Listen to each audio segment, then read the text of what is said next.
So your assignment this afternoon is to play around and hack this infectious disease simulator. If you haven't had a chance to play it yet, you definitely should try that and see what happens when you start with hand washing 0, movement at 5. Play it for a while and see how this timeline, what happens during this timeline. And then, try changing hand washing to 1, play it again. Try messing around with the movement, play it again. And just kind of notice what's going on with the infection rate and maybe make some notes about that. And then you're going to want to go ahead and see inside this code. So hopefully some of this will look familiar for you because you've done some Scratch now in the morning, but there's going to be a lot of it that we haven't even touched on yet. And that's fine. We don't expect you to be totally up on this model yet. That's why what we're going to be doing over the next few days. But it is kind of fun to just play around with the stuff, see what happens. You're not going to break anything. If something weird happens, you just reload the project again. You're not going to save this particular work that you're doing now. You're just really making observations and seeing what happens. So we do have 3 sprites. The person sprite, which there's a lot of code here. The axis, this is just a picture that the timeline can run across. And then you have your marker, which is actually keeping track of the infection rates. And it's using this pen, which it should appear here, but if you don't see it, it's an extension that you can add to Scratch. Most of the stuff, again, is happening in person. And you see we have our costumes here of susceptible, infected, and recovered. And we have this setup code. We have these things here. So these are all variables that you can set to different things.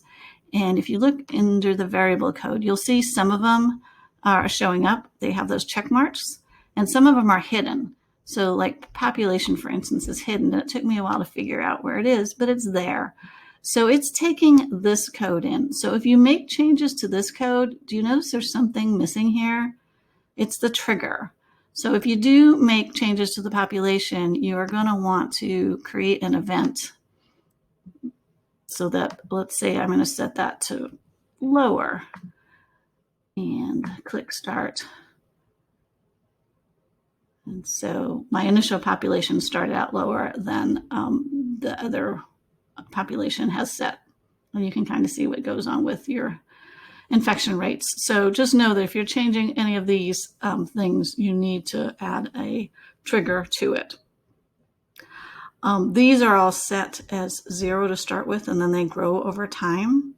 You can also change, so this is how the population starts, right? You create a population and it's going to create those clones, that many clones, and then it's going to look like pick a random location for them to start, pick a random direction for them to start, switch them to susceptible, and then it's picking a random initial rate. So if you changed your initial rate up here, then this is going to have an impact on that.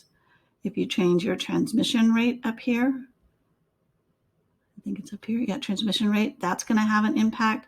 So those are the kind of things that you can play around with. Again, if things go really weird here, then just reload the model, go back to the original state and make some more changes.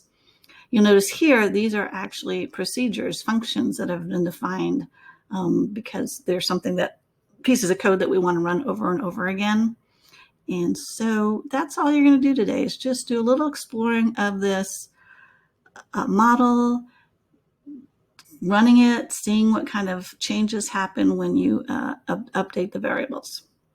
And really nothing to turn in. We're just going to be asking you about your observations when we meet up again.